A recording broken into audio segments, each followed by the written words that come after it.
ফুয়াদ রাতুলের কাছে যাব, গণতান্ত্রিক শিক্ষার্থী পর্ষদের প্রার্থী। সবাইকে গণতান্ত্রিক শিক্ষার্থী পরিষদের পক্ষ থেকে শুভেচ্ছা।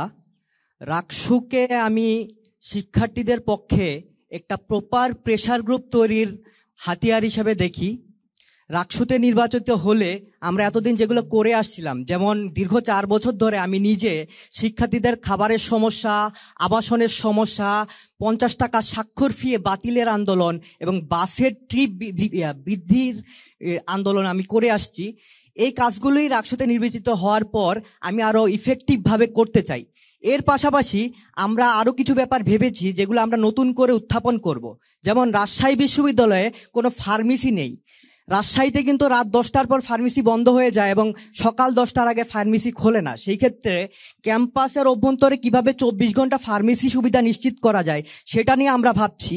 এছাড়া আপনারা জানেন যে ক্যাম্পাসের রাস্তাগুলোর অবস্থা খুবই খারাপ এবং ক্যাম্পাসের যে পরিবহন ব্যবস্থা সেটাও সুখকর নয়। সেই জায়গা থেকে ক্যাম্পাসে কিভাবে একটা অভ্যন্তরীণ পরিবহন ব্যবস্থা গড়ে তোলা যায় সেই ব্যাপারে আমরা প্রস্তাব উত্থাপন করব। এছাড়া আমাদের কিছু ডিপার্টমেন্ট আছে, যেমন নাট্যকলা, চারুকলা, সঙ্গীত এবং ফোকলোর। এই ডিপার্টমেন্টগুলোতে কিন্তু কিছু শিক্ষা উপকরণ লাগে যেগুলা শিক্ষার্থীদেরকে নিজের পকেটের টাকা খরচ করে কিনতে হয়। এই খরচটা যাতে প্রশাসন বহন করে বা রাষ্ট্রীয়ভাবে বহন করা হয় সেটা নিয়ে আমরা দাবি উত্থাপন করতে চাই।